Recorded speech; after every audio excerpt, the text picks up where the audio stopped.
Hey guys, और क्या नहीं चल रहा है। Most welcome back again to a channel ABCD अपना बैलेंस कैरी डाउन। आज का अपना वीडियो गाइस एक बोनस वीडियो अकाउंटेंसी पे। अगर आपको अच्छा लगे तो please like it, share it, comment below and please don't forget to hit the subscribe button to get my daily notifications. So guys, title of our video, difference between provision and reserve. Provision आपने word देखा होगा आपके text book में। Provision और reserve में difference क्या होता है, सो यही डिफरेंस आज हम जानेंगे हमारे वीडियो में। चलिए गाइस, बिना देरी करे शुरू करते हैं आज का अपना वीडियो। आप अक्सर कंफ्यूज रहते होंगे कि आपके टेक्स्ट बुक में देखा होगा आपने कि प्रोविजन भी दिया है, आरडीडी भी दिया है, रिजर्व भी दिया है, दोनों को मिक्स किया है। सो भाई, हम प्रोविजन समझे उसे या फिर आरडीडी समझे, हम लिखे तो लिखे क्या, ठीक है, इफेक्ट करे तो करे क्या, उसका आंसर आपको मैं इस वीडियो में देने वाला हूँ। तो प्लीज कॉन्सेंट्रेट।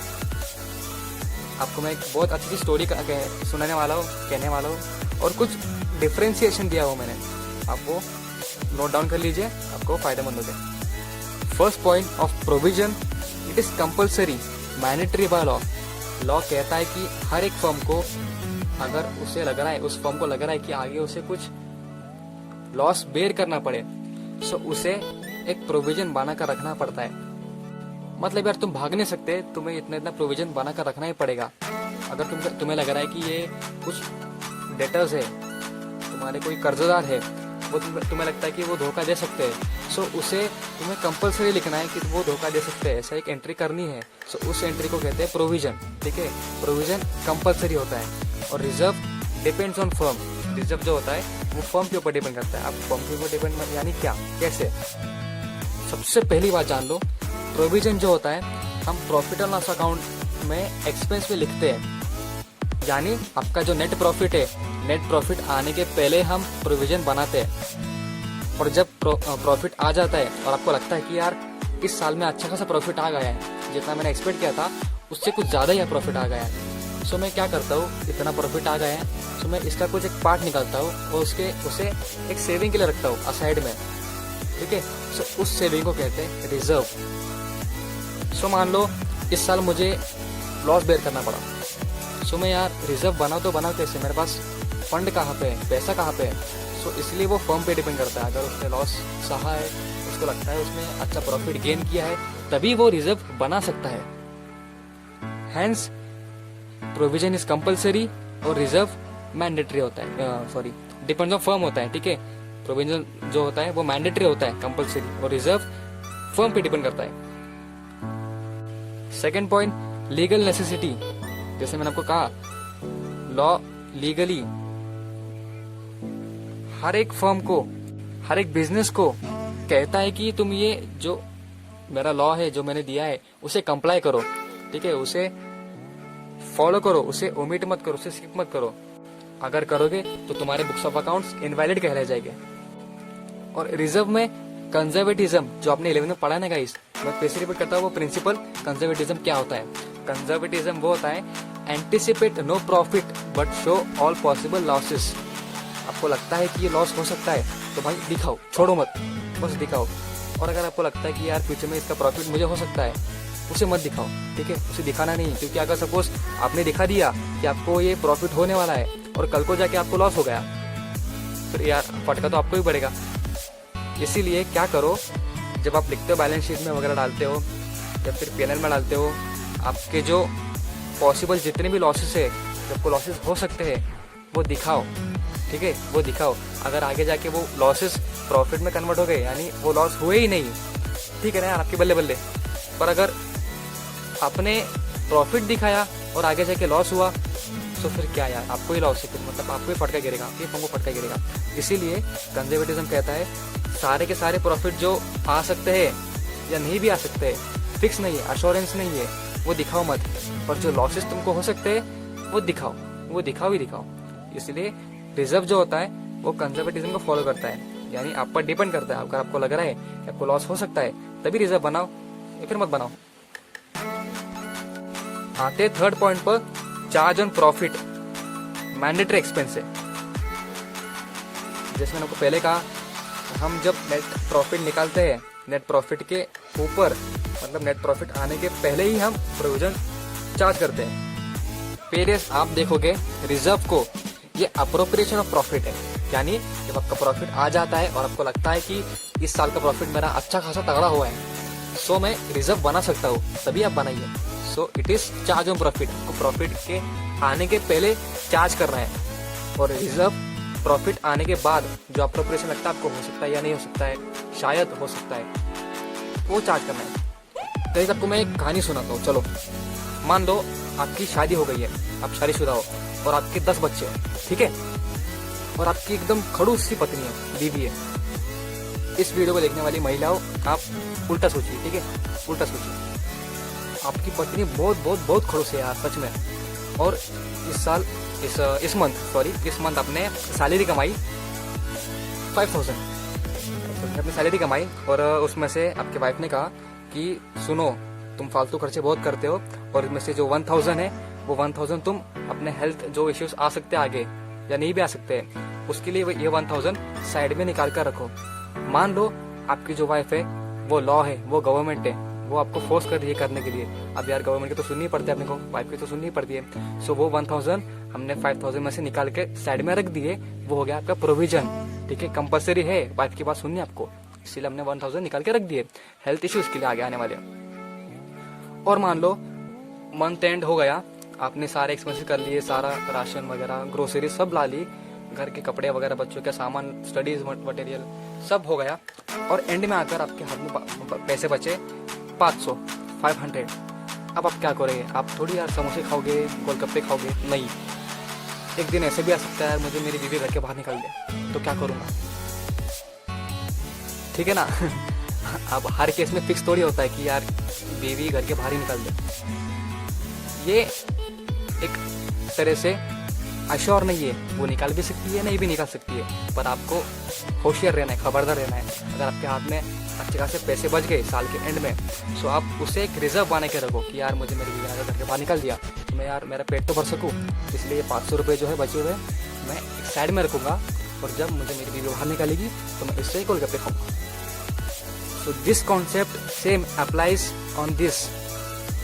एक फर्म पे अगर आप सपोज बैड डेट्स है, डेटर्स है आपके, आपको लगता है कि कुछ डेटर्स आपको आगे जाकर धोखा दे सकते हैं, सो वो प्रोविजन कंपलसरी दिखाओ आपको बुक्स ऑफ अकाउंट में वो प्रोविजन दिखाना ही दिखाना है। और मान लो आपके पास सारा प्रॉफिट आ गया, सब मतलब साल एंड हो गया, अकाउंटिंग ईयर जो होता है वो एंड हो गया, और आपको दिखा कि यार इस साल का प्रॉफिट मेरा अच्छा खासा है, मैं इसमें से इन सबको पार्टनर्स को डिविडेंड देके जो बचता है अमाउंट, मैं उसको एक रिजर्व में रखता हूँ सेट करके, कि आगे जाकर अगर मुझे कोई लायबिलिटी आती है, लायबिलिटी कैसी, आपने पहले पढ़ा है, कंटिंजेंट लायबिलिटी, अश्योरेंस नहीं है, आ भी सकती है नहीं भी आ सकती है, ठीक है। अब मान लो आपको किसी वर्कर ने आप पर केस कर दिया कंपनसेशन का, मुझे कंपनसेशन दो 5 लाख का।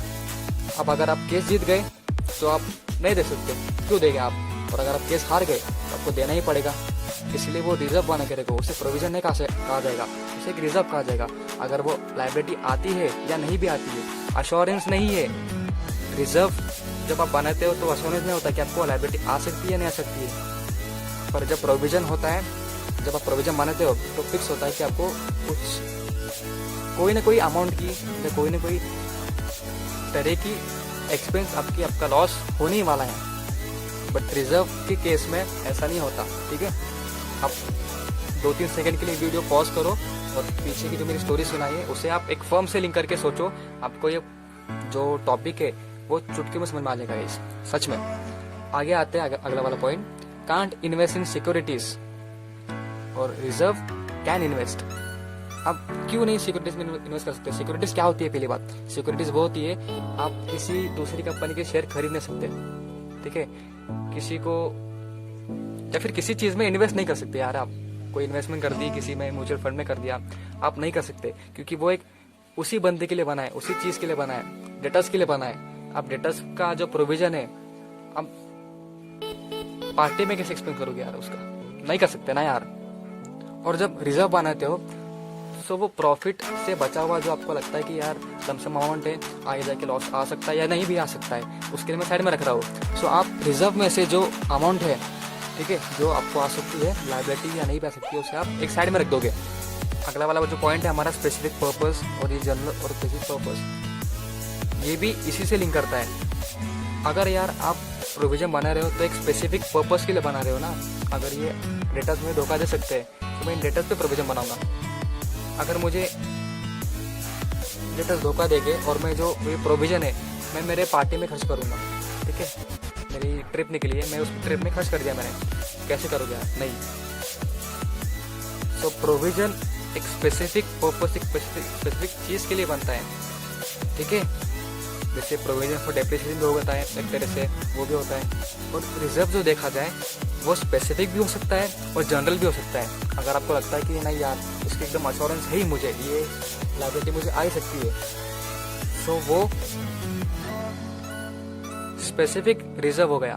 और अगर आपको लगता है कि नहीं यार पैसे जमा कर लेता हूँ, आगे जाकर सपोज कोई लायबिलिटी आ भी जाती है, सो उसमें मैं इसका एक्सप्लेन कर सकता हूँ, वो होती है जनरल रिजर्व। जनरली बनाते हो आप उसे। आते हैं अगले पॉइंट पर। चलो, जो प्रोविजन होता है वो बनता है किस लिए, क्यों बनता है? It is created due to loans and future liabilities.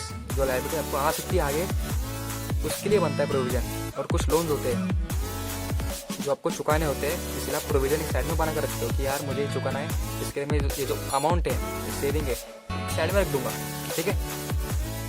जबकि रिजर्व जो होता है ये आपके बिजनेस को स्ट्रेंथ करने के लिए होता है, ठीक है।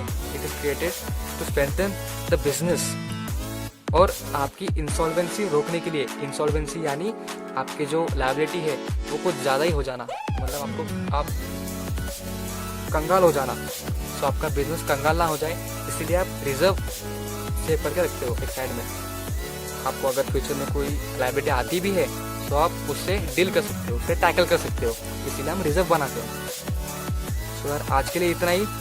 ये पॉइंट जो मैंने आपको बताया कि आपके 12th पीरियड के लिए काफ़ी है, ठीक है। 12th पीरियड के लिए काफ़ी है। अगर आप आगे जाओगे आगे CA वगैरह में, तो आपको ये इसकी स्टडी डिटेल में मिलेगी। And one more thing guys, आपके जो 12th की इस साल की एडिशन है, इसमें मैंने देखा है कि प्रोविजन फॉर RDD ऐसा कहते हैं। नहीं यार, ये लाइन, ये सेंटेंस ही गलत है, स्टेटमेंट ही गलत है, ठीक है।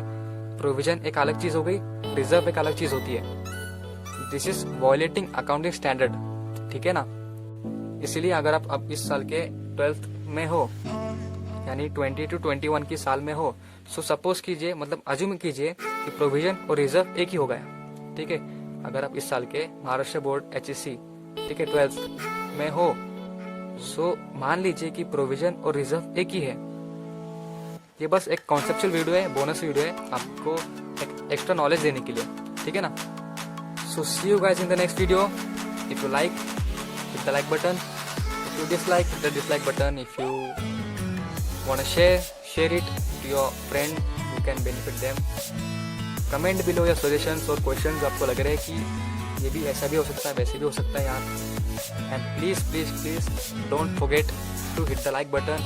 अगर आप यहाँ पर नए हो तो सब्सक्राइब बटन, ठीक है। Study hard buddies, keep rocking.